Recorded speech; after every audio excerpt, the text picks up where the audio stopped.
Welcome back to the box office, guys. We got another episode for you guys coming today.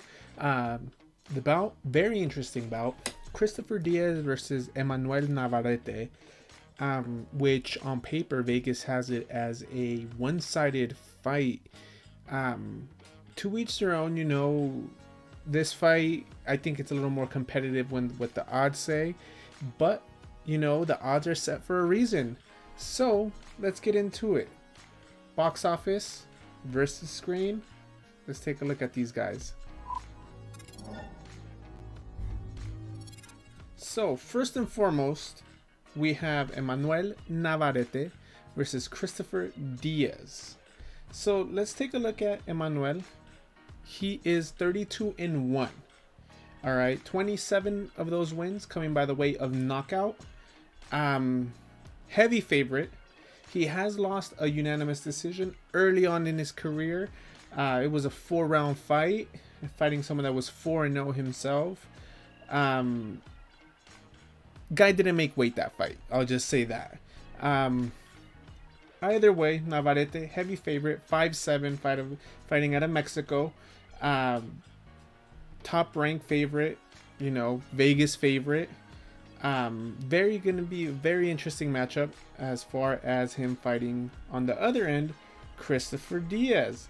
The main thing with this is that I do feel that Christopher Diaz has fought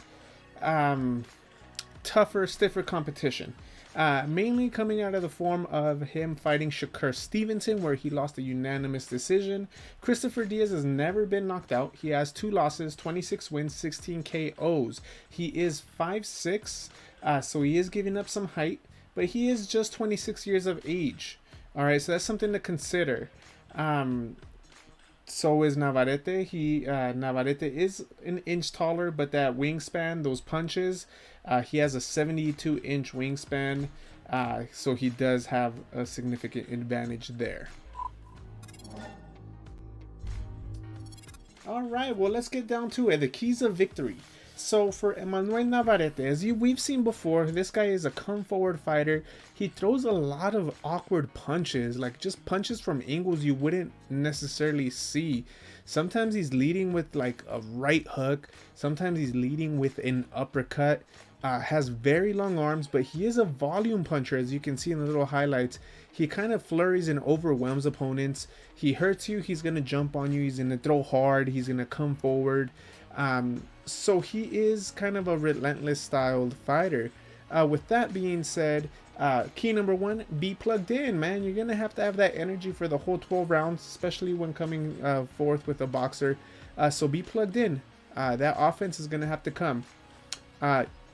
Do what you've had success with. Throw those awkward punches. Throw those, overhand rights, leading right hooks. Left hooks, he sometimes I find myself watching this guy. If this guy would set things up with the jab, well, you know what? Maybe, don't fix what's not broken. If he's leading with right hooks and they're landing, I mean, it is what it is, right? And then number 3 is going to be a bully. You're a come forward fighter. Be that. This isn't the time to change game plan, to flip the script. No, this is the chance to, what got you here is that aggressive, awkward style, coming forward, being a bully, flirting. And you know what? Just keep doing what you're doing. Be a bully. Don't change it up. Not at this stages of your career, not at this fight, especially coming off wins. You're in a hot streak. You're the favorite. No time for a change up right now if I were you. Do what you do best. Come forward. Have that energy. That be relentless for 12 rounds. Throw those punches that, from time to time the opponent might not see because they don't see what angle they're coming from. Yet you're throwing so many, you're breaking them down slowly. Towards the end of the fight, you could be having your opponent hurt, gassed out, to your advantage. So let's move on with what Christopher Diaz has to do now to counteract that. So Christopher Diaz, the tough task ahead of him. I do like the opponent of him fighting Shakur Stevenson. The only thing with that is that Shakur Stevenson is a completely different style than Emanuel Navarrete. Whereas Shakur Stevenson would throw accurate, precise punches, short punches. You know, his punches are going to be very economic. Navarrete's is quite the opposite. So I can't necessarily say because he's faced tougher and stiffer competition, he should do very well and he should be able to pull off an upset. But I will say that he has to have some experience, but comparing the styles of Shakur Stevenson with Emanuel Navarrete is like comparing apples and oranges. They're kind of not, they're just not the same. You know, they're both fruits, it's both boxing, but they're not the same. So with that being said, Christopher Diaz, what you have to do is you have to counter. This kid opens up a lot. Now he is very active, throws multiple punches and bunches. You have to counter. When he shoots, you have to shoot at the same time. All right. And then step number 2, avoid those awkward punches. Sometimes those punches, you know, you're waiting for a jab to come from the front and you get caught with the uppercut from a lead uppercut and you're like, how did I get hit when he should be throwing a jab? So you have to avoid those awkward punches, man. That's what he has success on, and he really rallies through landing punches like that, especially like lead uppercuts and lead hooks. It just gives him that extra confidence to throw punches and bunches after throwing that lead uppercut, that lead hook. You know, if he does start landing that jab, make sure that you can establish your jab, come up over the top and counter. Avoid the awkward punches, and then make him second guess his game plan. Maybe he has a really good first half of the fight, and he feels like he's breaking you down. He lands punches, but you're not going anywhere. You slowly start countering. You slowly start pushing him back. Make him second guess his attack. If he's throwing a lazy jab or throwing that opening up to throw that right hook or that right uppercut, that lead uppercut, start catching him. Make him think before he starts throwing these punches that he's so comfortable throwing, because he has that wingspan. He is a very aggressive fighter. So one way to stop the aggressiveness is by countering. You start countering him, you start making him second guess his attack, his approach. We can see a shift in the tide to favor you, and if you do these things, you'll give yourself a better chance of pulling off the upset victory. I don't know how Top Rank's going to judge this fight. Unfortunately, that's the way boxing goes.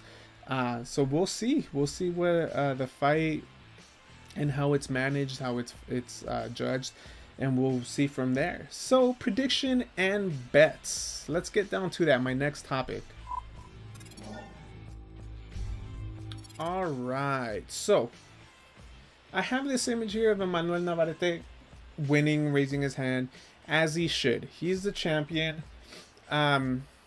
He should be able to not breeze through, but he should be able to win this fight.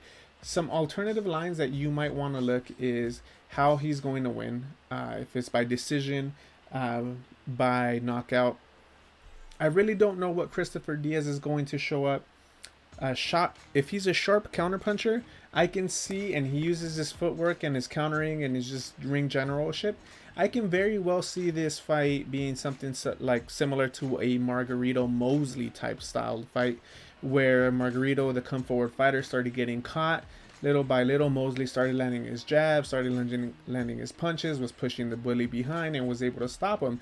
I'm not saying it's going to be to that extent, but I do feel that Emanuel Navarrete went 10 rounds with the Ruben Villa, who I think Christopher Diaz does possess a little bit more skill, a little more experience than a Ruben Villa. So if he went the distance with the Ruben Villa, which is kind of a boxer, I can expect to see the same.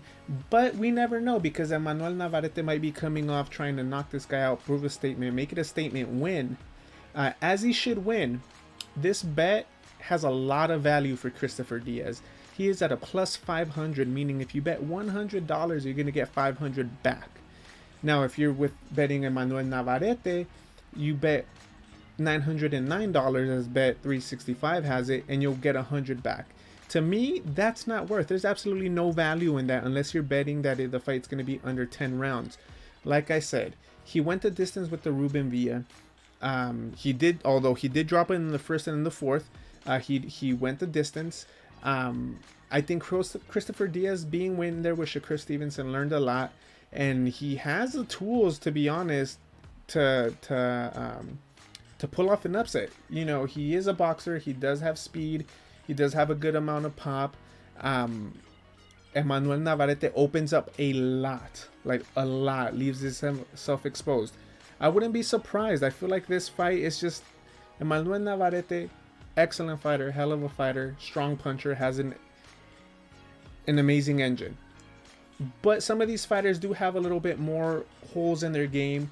And there's, for me, on the online betting world, when a fighter has so many holes in their game and they're a plus or a -9 1,000, I tend to sprinkle a little bit on the underdog. That's just me, because I do feel like they have a lot of holes to be picked at. So with that being said, Emanuel Navarrete should win. There's no value really on betting on him, so the value is really on Christopher Diaz. He does have the tools. Could be a Margarito Mosley, or it could be something where Manuel Navarrete just blows him out of the water. That Shakur Stevenson win doesn't look that impressive. Not that Christopher Diaz on Shakur Stevenson's record, it doesn't look that impressive, but it is what it is. This is the fight game. It is the betting game. Vegas always wins, and there's a reason why the odds are the way they are. I'm going to go ahead and sprinkle a little bit on Christopher Diaz, although Navarrete should be able to win, make a defense, and move on to bigger and better things. I just don't like that he has so many holes in his game, which he might patch up this fight. We don't know. I just find it, I'm a guy of a boxer sometimes, and when I see holes that can be, I feel like anything can happen. Alright guys, well, this is the box office. I'll talk to you guys next week. We got a couple fights. We're going to stay busy. We have the Canelo fight coming up, and the Andy Ruiz and Chris Arreola fight.